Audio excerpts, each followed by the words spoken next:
So what is wedding soup? Is it served at weddings? No, definitely not. And so actually, it's called wedding soup because it's a marriage between meat and greens, hence wedding soup. I've never had it at a wedding. I'm Italian and we've never had it at a wedding. But anyway, the interesting thing about this is that you make little meatballs, not like the big meatballs that like my grandmother's meatballs that we had done before. It's little meatballs, like half an inch, maybe an inch in diameter. And the meatballs cook in the soup. So that's the difference. Traditionally, this is made with beef and pork. We're not doing this with beef and pork. We're using turkey. Yes, turkey. So we're going to start with making the meatballs first. And this I have for the recipe. Of course, I'm going to turn this stove back on. I'm going to need it. So what it calls for the meatballs is the turkey. We're going to use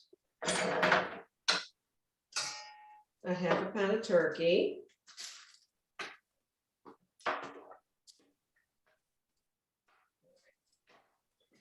And then put this over here. And you have to, of course, when you make any kind of meatball, grated cheese. I'm a Romano fan. Some people like Parmesan. It's a quarter cup of Romano, so half a cup of, a half a pound of turkey. 1 egg. Oops, that's a mess. I chopped up parsley already. It's about 2 tablespoons of parsley. I'm just going to throw that in. I like to add fresh herbs to my meatballs. And then if you have fresh oregano, you do the same thing. I do have fresh oregano growing in my basement, believe it or not, but I didn't bring any up. So we're going to put in about a teaspoon of dried oregano, but it's really to taste. I like oregano. If you're not too keen on oregano, that's fine. The other thing with this recipe, which I thought was really kind of interesting, is that it calls for smoked paprika. Now, if you're not a smoked paprika fan, then don't use it. I mean, my mother probably wouldn't like this. I'm just going to put a little dash in it. The recipe calls, oops, I made a mess. It calls for a quarter teaspoon, but I'm only going to put like a dash because it's really, really strong. I was shocked how strong it was. But feel free to leave it out. Now what we're going to do is we're going to stir it up.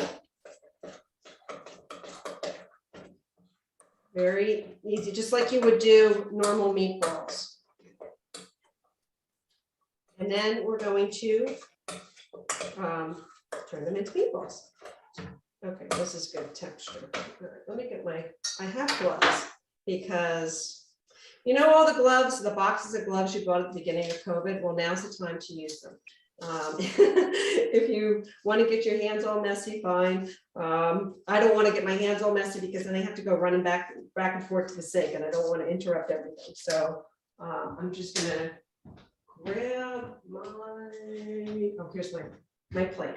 So I'm going to make these. So the easiest way to do this is you rub a little bit of olive oil on your hands. This way the meat doesn't stick to you and it doesn't get all icky, the technical term of icky. Now, I love using this little melon baller to scoop, but these are going to make them too big. So we're just going to use half the size of the melon ball meatballs, and then we just roll them just like that. Very simple. And as I said, these are going to cook in the soup. We're going to plop them right in. Actually, a lot easier to. And just, it's much easier. I got to tell you, doing it with the gloves, what a mess when I was doing it. I made this on Saturday. And can really make your hands all messy. Now, sometimes, so I just want to make a little aside. So this is a large egg. Sometimes, you know, some large eggs are larger than others, and so it might be a little too gooey. You know, so if you need to dry out your mixture a little bit, feel free to add a little bit of breadcrumb, just a little. I would start like a tablespoon at a time, and this way it'll dry it out. And this way it makes it the roll better. I know I said I was going to use this melon roller, but this tends to be a little bit easier right now. But you see how messy my gloves are? I don't know if you can see it. This really, if you have lots of gloves, definitely use it. I highly recommend it. It's makes life a lot easier. Yeah, because it can be pretty gross. Anyway, so we don't need a lot of these. I mean, I'm going to make them all, but I was surprised. I mean, even though this is really healthy, it's a very filling soup. I mean, you've got the meatballs in it. We're going to have carrots and onions and celery in it as well, and a little bit of pasta. We're going to finish it off with spinach and a little bit of lemon juice. So really, really healthy, really, really good for you.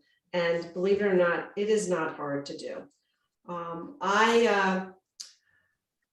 We use 4 cups of chicken stock in this. I mean, I have a box, which is equal to 1 box. Sometimes you might go into, might be 5 cups for this. If you make your own chicken stock, my mom does it all the time, you know, and you keep it in the freezer, feel free, this is the time to pull it out. I'm going to bring some of this over to my folks. I'm going to see them tomorrow night. Don't tell them I'm using boxed stock. My father will never eat it, but it's still very good. It's pretty funny. All right, so this, and we throw it in the garbage. I just love that. All right, so the next thing we're going to do, so the meatballs are all ready, so we're going to get started on the soup. And the soup, once again, we're going to add a little bit of oil to our pot, and we're going to saute. This is a half an onion. And it's 6 smashed garlic cloves. Now, when you smash a garlic, it slivers by itself. Okay, so let me show you. So here's a garlic clove. I took the peel off of it already, and cut the end off of it. And then you take a wide knife and use the ball of your hand, and you literally smash it.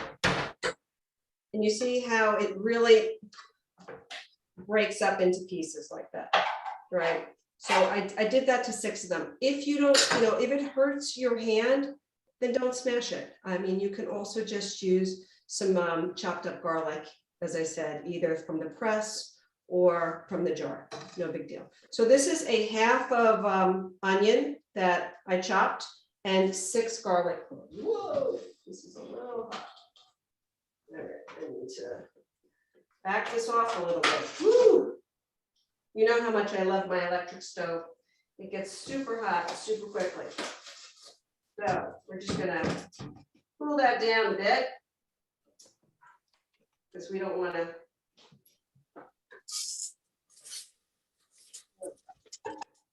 fire. So we're just going to saute the garlic and onion. A couple of minutes. And then what I also have, I chopped up one carrot. So I have 1 big carrot that I had peeled and chopped, and then it's about this big. And then 2 celery stalks, which I also chopped, and that's what's in this container. So we are going to cook for a couple of minutes. And then we're going to add the carrots and celery. Now you can buy this stuff pre-chopped in the grocery store. I see it all the time. Makes life so much easier. It's a little bit more expensive, but if you don't feel like chopping, it's a great option, right? So I just have to look at my recipe for a second. Here we go. Where did my recipe go? Oh, here it is. It's under my meatballs. Because even I have to follow the recipe sometimes. Okay, so we've got this in here. Very simple. You can also make this in a slow cooker, which obviously I'm not going to demonstrate. But literally, when you do this in a slow cooker, you throw everything in the slow cooker. You put it on low for 5 to 6 hours or high for 4 to 5, and just let it all cook together. I think I'm going to do that the next time, just because it is so much easier. So now we've got the onions, the garlic, the carrots, and the celery. Okay. Then what do? We add a box of chicken stock, low sodium, right? This way, you don't want to get one that's regular, because at least you know how much salt you're putting in. If you buy the stuff with the regular chicken broth, you don't know how much salt's in there. It tends to be a lot of salt in there. So I'm going to add this entire box. It's 4 cups. Okay. And then that goes in the garbage. And then we're also going to add a little bit of red pepper flakes, just a little, like say a pinch. So I've got my little shaker. So, you know, a few shakes. Then I've got my meatballs, my little meatballs. There's 1, 2, 3, 4, 5, 6, 7, 8, 9, 10, 11, 12, 13, 14, 15, 16, 17, 18 of them. Whatever. And we just plop them right in.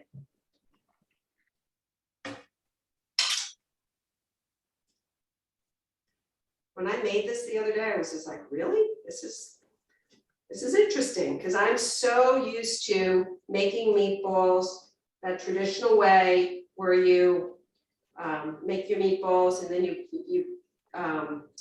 you roll them in breadcrumbs and you fry them, or you throw them in the oven to cook and then put them in tomato sauce. And this is completely different. Here I am, I rolled them and just going to pop them in the soup to cook. I wish I had my gloves back on. All right. So that's going to cook for about 15 to 20 minutes. So how do you know when it's done? Well, these are really, really small meatballs. If you want to check them, the inside is no longer pink, right? But it's about 15 minutes. So we're going to let them cook for about 15 minutes. And that's perfect timing. And I'm going to put my top on my pot, and we're not going to look at that for a while. So after 15 minutes, we're going to add 4 cups of spinach and some lemon juice, right? And then we're also going to, you have to add pasta to this. Sorry, it's Italian wedding soup. So they say you can either use orzo or, and I'm not exactly sure how to say it, but is it acini di pepe? They look like little grains of sand, or maybe big grains of sand. And they're perfect for soup. I made it the last time with orzo. It was good. I like it better with this. It's much lighter, much lighter. So what they tell you to do in the recipe, and you should do this, never cook the dry pasta in a soup, because it's going to absorb all the liquid and then you're just going to get mush. So what you're going to do is you're going to cook your pasta, and it's only going to be a half a cup of pasta, because it's going to make loads of pasta, in boiling water. So for this, it's 9 minutes, and then you drain it and cool it down. And then the soup is going to be served over the pasta, but we'll get to that in a little bit. I just wanted to explain you know, how this soup works. So as I said, we're going to let this cook for about 15 minutes. And I'm going to put this on the side.